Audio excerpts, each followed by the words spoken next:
नमस्कार दोस्तों, कैसे हैं आप सभी। मैं मिलिंद मिश्रा आप सभी का स्वागत करता हूं स्टडी विथ मिलिंद की इस बेहतर से प्लेटफॉर्म पर।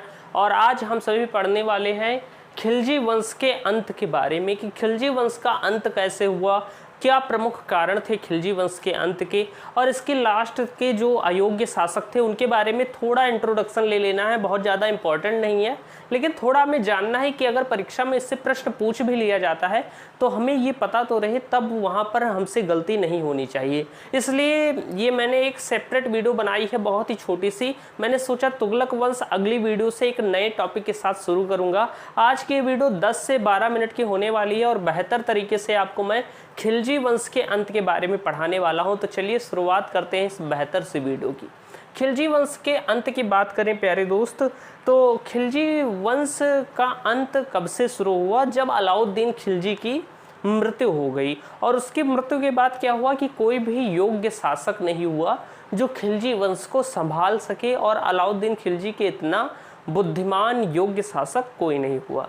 अगर हम बात करें अलाउद्दीन खिलजी की तो आप देखेंगे कि 1316 में, आप देखेंगे 1316 में अलाउद्दीन खिलजी की मौत हो जाती है। अलाउद्दीन खिलजी की मौत हो जाती है, तो आप लिखेंगे अलाउद्दीन खिलजी की मौत। अलाउद्दीन खिलजी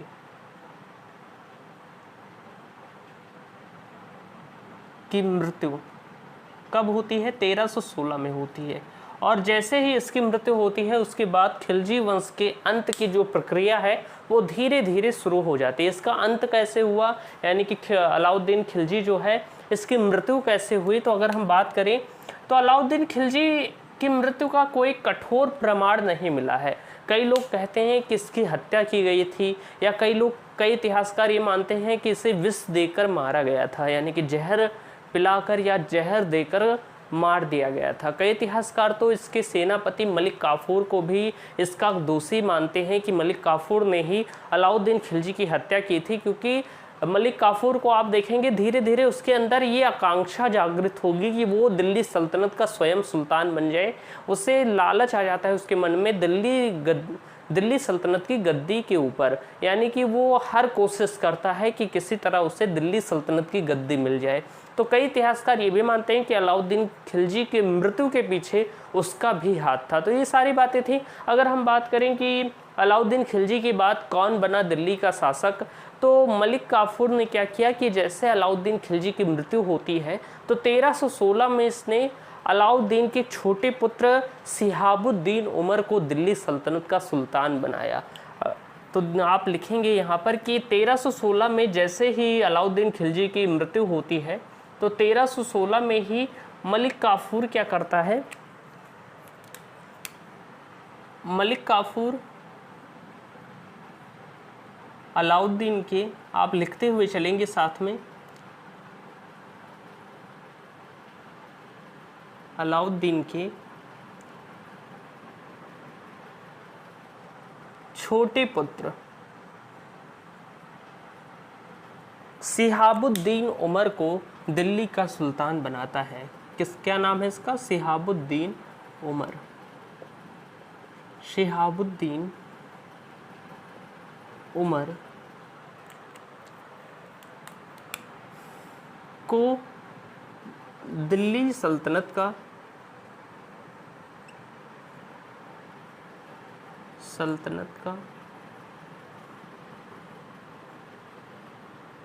सुल्तान बनाता है। और जब दिल्ली सल्तनत का सुल्तान शिहाबुद्दीन उमर बन जाता है तो ये भी एक अयोग्य शासक ही था। इसकी उम्र भी कम थी, इसलिए मलिक काफूर इसका संरक्षक बनकर शासन करता था। यानी कि जो ये शिहाबुद्दीन उमर है इसका संरक्षक कौन बना? तो शिहाबुद्दीन उमर का संरक्षक आप लिखेंगे, जो शिहाबुद्दीन उमर है उसका संरक्षक मलिक काफूर बना। और मलिक काफूर शिहाबुद्दीन का संरक्षक बन गया। और कुल मिलाकर कहने की बात ये थी कि शिहाबुद्दीन उमर सिर्फ नाम का बादशाह था, जो दिल्ली सल्तनत के प्रमुख निर्णय थे वो मलिक काफूर ही लिया करता था, जब इसने शिहाबुद्दीन उमर को दिल्ली सल्तनत का सुल्तान बना दिया। तो इससे क्या हुआ कि जो अमीर वर्ग थे, तुर्क सरदार थे, वो बहुत ज़्यादा नाराज़ हुए क्योंकि वो मलिक काफूर को पसंद नहीं करते थे। और साथ ही साथ ये भी था कि मलिक काफूर अलाउद्दीन खिलजी का गुलाम हुआ करता था, तो कोई गुलाम दिल्ली का सुल्तान बन जाए ये तुर्क सरदारों को हजम नहीं हुआ। इसलिए वो मलिक काफूर का विरोध करने लगे और मलिक काफूर से वो खुश नहीं थे क्योंकि उन्हें पता था कि मलिक काफूर दिन प्रतिदिन ये करता जा रहा है कि धीरे धीरे दिल्ली सल्तनत की गद्दी उसके हाथों में आ जाए, यानी धीरे धीरे सारे जो फैसले हैं खुद के अधिकार में लेते जा रहा है और उसकी चाह जो है दिल्ली सल्तनत की गद्दी को पाने की बढ़ती जा रही है। इसलिए तुर्क सरदार मलिक काफूर से प्रसन्न नहीं थे और मलिक काफूर ने एक काम और किया कि अलाउद्दीन खिलजी के जो और पुत्र थे, जैसे कि ये छोटा पुत्र था सिहाबुद्दीन उमर, जो इसके बड़े पुत्र थे योग्य थे, उन सबको कैद कर लिया था। तो आप लिखेंगे कि अलाउद्दीन के पुत्रों को कैद कर लिया, सिर्फ सिहाबुद्दीन उमर को दिल्ली सल्तनत का सुल्तान बनाया और बाकी के पुत्र को अलाउद्दीन के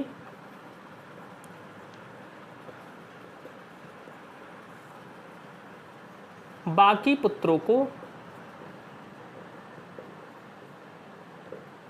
कैद कर लिया, कैद कर लिया। जिस कारण क्या हुआ कि जो तुर्क सरदार थे वो मलिक काफूर से नाराज हो गए। तो आप लिखेंगे तुर्क सरदार किससे नाराज हो गए? तो तुर्क सरदार मलिक काफूर से, मलिक काफूर से नाराज हो गए। और जब तुर्क सरदार मलिक काफूर से नाराज हो गए तो उन्होंने क्या किया कि एक नए व्यक्ति का समर्थन किया। उसका क्या नाम था? तो उसका नाम था कुतुबुद्दीन मुबारक खिलजी। तो तुर्क सरदारों ने क्या किया कि एक व्यक्ति था जिसका नाम था कुतुबुद्दीन मुबारक खिलजी, कुतुबुद्दीन मुबारक खिलजी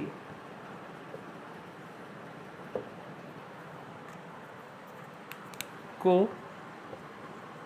तुर्क सरदारों का समर्थन प्राप्त हो गया, समर्थन प्राप्त हुआ। फिर आप देखेंगे कि जो तुर्क सरदार थे वो मलिक काफूर से प्रसन्न नहीं थे, नाराज थे और तुर्क सरदारों ने मलिक काफूर को ठिकाने लगाने के लिए एक नए व्यक्ति जिसका नाम था कुतुबुद्दीन मुबारक खिलजी, इसको सपोर्ट किया। जो अमीर वर्ग थे उन्होंने समर्थन दिया किसको? कुतुबुद्दीन मुबारक खिलजी को। और इन्हीं तुर्क सरदारों के साथ से कुतुबुद्दीन मुबारक खिलजी ने 1316 में मलिक काफूर की हत्या कर दी। तो आप लिखेंगे 1316 में, आप लिख लीजिएगा कि 1316 में ही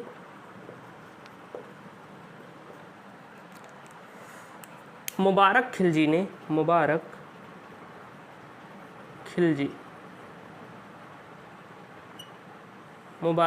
ने मलिक काफूर की हत्या कर दी। मलिक काफूर की हत्या कर दी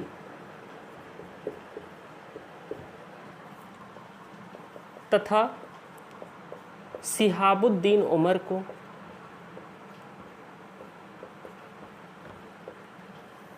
को आपदस्थ कर दिया, आपदस्थ कर दिया। तुर्क सरदारों की मदद से कुतुबुद्दीन मुबारक खिलजी को एक समर्थन प्राप्त हुआ और इसी के साथ 1316 में मुबारक खिलजी ने, जो कुतुबुद्दीन मुबारक खिलजी था, इसने मलिक काफूर की हत्या कर दी और जो सिहाबुद्दीन उमर था जिसे मलिक काफूर ने दिल्ली का सुल्तान बनाया था, उसे भी उसकी गद्दी से आपदस्थ कर दिया, यानी कि गद्दी से हटा दिया और खुद दिल्ली का सुल्तान बन गया 1316 में। और आप देखेंगे इसी के साथ मलिक काफूर का जो सुल्तान बनने का सपना था वो भी चूर चूर हो गया। और इसके बाद हम देखेंगे तो 1316 में क्या होता है कि दिल्ली का सुल्तान बनता है कुतुबुद्दीन मुबारक खिलजी। तो देखिए ये एक ही साल में सारी चीज़ें हुई। ये भी कारण था कि खिलजी वंश का अंत होने लगा क्योंकि कोई योग्य शासक मिल नहीं रहा था और आपस में ही विद्रोह छिड़ गए थे गद्दी पाने के लिए। तो आप देखेंगे कुतुबुद्दीन मुबारक खिलजी 1316 में सुल्तान बना। तो आप लिखेंगे 1316 में कुतुबुद्दीन मुबारक खिलजी सुल्तान बनता है, दिल्ली का सुल्तान बना, दिल्ली का सुल्तान बना। 1316 में ये दिल्ली का सुल्तान बना। अगर हम बात करें कुतुबुद्दीन मुबारक खिलजी की, तो ये एक उदार शासक था। तो आप देखेंगे जैसे ही ये सुल्तान बनता है, एक बात आप लिख लीजिएगा कि ये एक उदार शासक था, यानी कि बहुत ज़्यादा क्रूर शासक नहीं था जिस तरह अलाउद्दीन खिलजी हुआ करता था। कठोर नीतियाँ लागू करने वाला शासक ये बिल्कुल नहीं था। और इसके साथ ये क्या था, ये अयोग्य शासक भी था। उदार तो था ही और बहुत ही ज़्यादा अयोग्य शासक था। और ये जैसे ही क्या बना, जैसे ही ये सुल्तान बनता है, इसने क्या किया कि जितनी कठोर नीतियाँ थी अलाउद्दीन खिलजी की, सबको हटा दिया इसने। तो इस आप लिखेंगे कि अलाउद्दीन की नीतियों को समाप्त कर दिया। सुल्तान बनते ही अलाउद्दीन की नीतियों को समाप्त कर दिया। अलाउद्दीन की नीतियों को समाप्त कर दिया। परीक्षा में पूछा जा सकता है कि कौन सा ऐसा सुल्तान था जिसने अलाउद्दीन की नीतियों को समाप्त किया था, तो वो था कुतुबुद्दीन मुबारक खिलजी। और इसने अलाउद्दीन की सारी नीतियों को समाप्त कर दिया। इसके पीछे ये भी रीज़न था कि जो अलाउद्दीन था वो तुर्क सरदारों और अमीरों के लिए बहुत ही ज़्यादा कठोर था। और उसने क्या किया था कि तुर्क सरदारों और अमीरों की शक्तियों को नियंत्रित कर दिया था। अब यहाँ पर आप देखेंगे जब तुर्क सरदारों की ही सहायता से कुतुबुद्दीन मुबारक खिलजी दिल्ली सल्तनत का सुल्तान बना है, तो वो आते ही क्या करेगा, तुर्क सरदारों को राहत पहुँचाएगा। तो आते ही इसने ये किया कि तुर्क सरदारों के विरुद्ध जितनी भी नीतियाँ थी और अलाउद्दीन ने जो जो नीतियाँ लगाई थी, चाहे बाजार नियंत्रण प्रणाली हो, प्रशासनिक व्यवस्था हो, सारी नीतियों को इसने समाप्त कर दिया सुल्तान बनते ही। मैंने कहा कि ये एक अयोग्य शासक था, बहुत ही ज़्यादा आराम करता था और राज्य का ध्यान ये बिल्कुल नहीं रखता था। आप देखेंगे ये 1316 से 1320 तक शासन करता है और उस 4 वर्षों में इसने कोई काम नहीं किया। कुतुबुद्दीन मुबारक खिलजी 1316 से 1320 तक दिल्ली सल्तनत पर शासन करता है और दिल्ली सल्तनत पर 4 वर्षों तक शासन किया, लेकिन कोई महत्वपूर्ण कार्य नहीं किया। आप देखेंगे बहुत ही ज़्यादा अयोग्य था और बहुत ही ज़्यादा बेशर्म शासक था ये, यानी कि शर्मिंदगी इसके अंदर तनिक भी नहीं थी। इसके पीछे एक जिक्र मिलता है कि ये कभी कभी निर्वस्त्र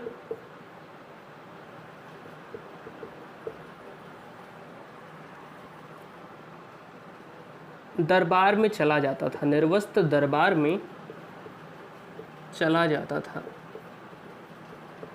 बिना कुछ कपड़ा लत्ता पहने ही ये दरबार में चला जाता था। देखिए कितना ज़्यादा बेशर्म शासक था। और ये भी जिक्र मिलता है कि ये महिलाओं के वस्त्र भी पहनकर दरबार में जाता था, कभी कभी महिलाओं के वस्त्र पहनकर दरबार में जाता था। तो ये भी लिख लीजिएगा, महिलाओं के वस्त्र पहनकर दरबार में जाता था, दरबार में जाता था। तो देखिए कितना अयोग्य शासक था, इसको और कोई काम नहीं था, यही काम था कि ये निर्वस्त्र ही दरबार में चला जाता था और महिलाओं के वस्त्र भी पहनकर ये दरबार में जाया करता था। अब ये सब काम करने की क्या ज़रूरत थी? अगर योग्य शासक होता तो अपने राज्य पर ध्यान देता, प्रशासन को सही करता और विस्तार करने की कोशिश करता, लेकिन इनका दिमाग अलग ही लगा था और ये ऐसे ही करते गए, इसलिए इनका अंत भी जल्दी हो गया। सिर्फ 4 वर्षों तक इनका शासन रहा, उन 4 वर्षों में इसने कुछ नहीं किया। परीक्षा में इससे ही प्रश्न पूछा जा सकता है कि किसने अलाउद्दीन खिलजी की नीतियों को ख़त्म किया, ये पूछ सकता है, या पूछ सकता है कि दिल्ली सल्तनत का वह कौन सा सुल्तान था जो दरबार में निर्वस्त्र चला जाता था। तो वो था कुतुबुद्दीन मुबारक खिलजी। और इससे इन्हें याद भी रखा जाता है कि ये ऐसे एकमात्र सुल्तान थे जो निर्वस्त्र ही दरबार में चले जाते थे। अब आप देखेंगे तो इसी का एक वजीर था जो कुतुबुद्दीन मुबारक खिलजी है। मैं इसी की बात कर रहा हूँ यहाँ पर, कुतुबुद्दीन मुबारक खिलजी के बारे में। तो आप लिखेंगे मुबारक खिलजी का एक वजीर था, मुबारक खिलजी का एक वजीर था का एक वजीर था जिसका नाम था खुसरो शाह। जिसका नाम क्या था? खुसरो शाह था, खुसरो शाह। अब ये क्यों इम्पोर्टेंट है? क्योंकि आगे चलकर ये भी दिल्ली सल्तनत का सुल्तान बनेगा।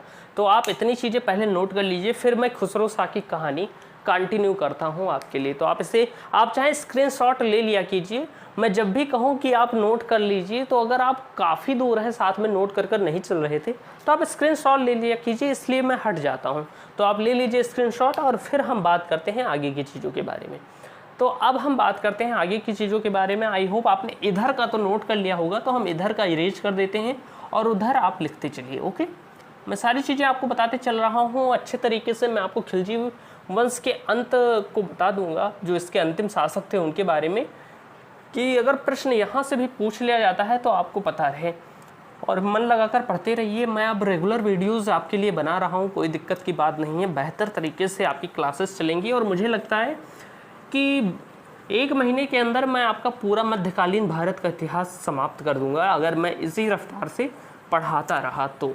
और अब मैं कोशिश करूंगा कि इसी रफ्तार से आपको पढ़ाऊँ। तो देखिए, मुबारक खिलजी इसका वजीर था और वो ये सारी चीज़ें देख रहा था कि दरबार में क्या चल रहा है। ये निर्वस्त्र आ रहे हैं, कोई काम नहीं कर रहे हैं, फालतू का टाइम वेस्ट कर रहे हैं। तो इसने क्या किया कि 1320 में इसने कुतुबुद्दीन मुबारक खिलजी की हत्या कर दी। तो आप लिखेंगे कि जो इसका वजीर था, इसने क्या किया कि 1320 में इसने क्या किया, 1320 में मुबारक खिलजी की हत्या कर दी। मुबारक खिलजी लिखूं तो आप समझ जाना कुतुबुद्दीन मुबारक खिलजी की ही बात हो रही है। तो मुबारक खिलजी की हत्या कर दी, हत्या कर दी। अगर हम बात करें कि कुतुबुद्दीन मुबारक खिलजी की हत्या किसने की थी, तो आप लिखेंगे खुसरो शाह ने की थी। जो इसका वजीर था खुसरो शाह ने कुतुबुद्दीन मुबारक खिलजी की हत्या कर दी थी। और 1320 में ये दिल्ली सल्तनत का सुल्तान बना। तो आप लिखेंगे 1320 में ये दिल्ली सल्तनत का सुल्तान बना, यानी कि जो खुसरो शाह है, खुसरो शाह दिल्ली का सुल्तान बना, दिल्ली का सुल्तान बना। आप देखेंगे ये थोड़ा योग्य शासक था, मतलब और शासक जो हुए थे उसके बाद ये थोड़ा योग्य था। लेकिन क्या हुआ कि ये जो खुसरो शाह था, ये एक कन्वर्टेड मुस्लिम था, यानी कि एक बना हुआ मुसलमान कह सकते हैं, या नया मुसलमान कह सकते हैं, मुस्लिम कह सकते हैं। तो जो खुसरो शाह था, ये क्या था, आप ये बात ध्यान रखिएगा, खुसरो शाह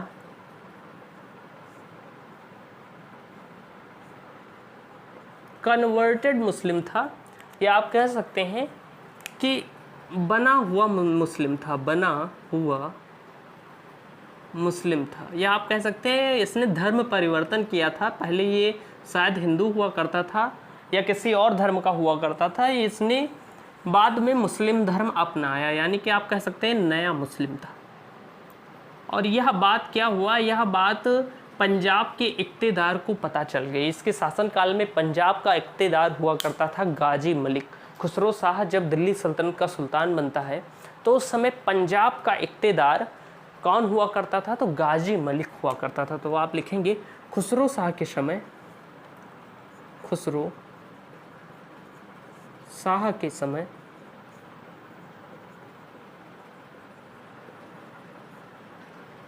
पंजाब का इक्तेदार, पंजाब का इक्तेदार कौन हुआ करता था, तो पंजाब का इक्तेदार हुआ। ये बात क्या हुआ कि खुसरो शाह के समय पंजाब का इक्तेदार गाजी मलिक हुआ करता था, और उसे ये बात पता चल गई कि ये एक कन्वर्टेड मुस्लिम है, एक नया मुस्लिम है, यानी कि अभी अभी इसने इस्लाम धर्म स्वीकार किया है। ये बात इसे पता चल गई गाजी मलिक को, और गाजी मलिक उस समय बहुत ज़्यादा शक्तिशाली था, पंजाब का इक्तेदार था, और जो भी पंजाब वाली साइड में इक्तेदारी करता था वो कहीं ना कहीं दिल्ली सल्तनत की गद्दी पर बैठ जाता था, क्योंकि उधर से हमेशा मंगोल आक्रमण यानी कि आक्रांता आते ही रहते थे, और लड़ते लड़ते उधर क्षेत्र के जो इक्तेदार होते थे इतना ज़्यादा शक्तिशाली और निपुण हो जाते थे कि ये खुद दावेदार हो जाते थे कि मुझे दिल्ली सल्तनत का सुल्तान बनना है। ठीक उसी तरह यहाँ भी हुआ कि गाजी मलिक को पता चल गया कि ये एक नया मुस्लिम है, यानी कि बना हुआ मुस्लिम है। तो ये क्या करता है कि ये पंजाब से दिल्ली आ जाता है और पंजाब से दिल्ली आ जाता है, तो आप देखेंगे दिल्ली आकर ये भाषण देता है। दिल्ली आकर आप लिखेंगे गाजी मलिक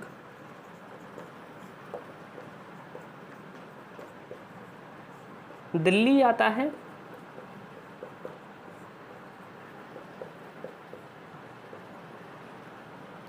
तथा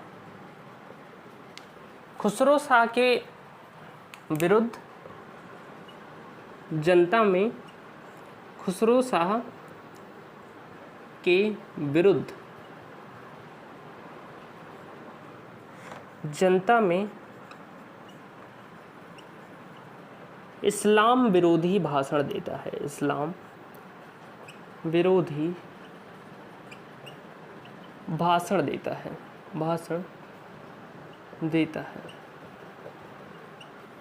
आप देखेंगे गाजी मलिक को जब ये पता चला कि ये बना हुआ मुस्लिम है, तो वह दिल्ली आता है और दिल्ली की जनता के सामने आकर कहता है कि जो ये खुसरो शाह है ये बना हुआ मुस्लिम है, मूल रूप से मुस्लिम नहीं है, और आप सभी इसे दिल्ली का सुल्तान बना देंगे और ये तो इस्लाम धर्म को नष्ट ही कर देगा। इसने ऐसा कहा कि इसने कुल मिलाकर ये कहा कि खुसरो शाह के विरुद्ध इस्लाम विरोधी भाषण दिया कि अगर ये सुल्तान बन गया तो इस्लाम धर्म एकदम ख़त्म हो जाएगा। और जनता इस पर भड़क उठी, क्योंकि किसी भी धर्म के लिए उसका धर्म सबसे सर्वोपरि होता है। और जब जनता को इसने भड़का दिया तो जनता की ही मदद से इसने क्या किया कि खुसरो शाह को दिल्ली के सुल्तान की गद्दी से हटा दिया। तो आप देखेंगे इसने खुसरो शाह को दिल्ली की गद्दी से हटा दिया। तो आप लिखेंगे जनता के द्वारा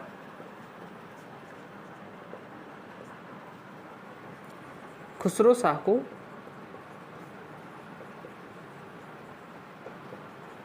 सुल्तान पद से अपदस्थ किया,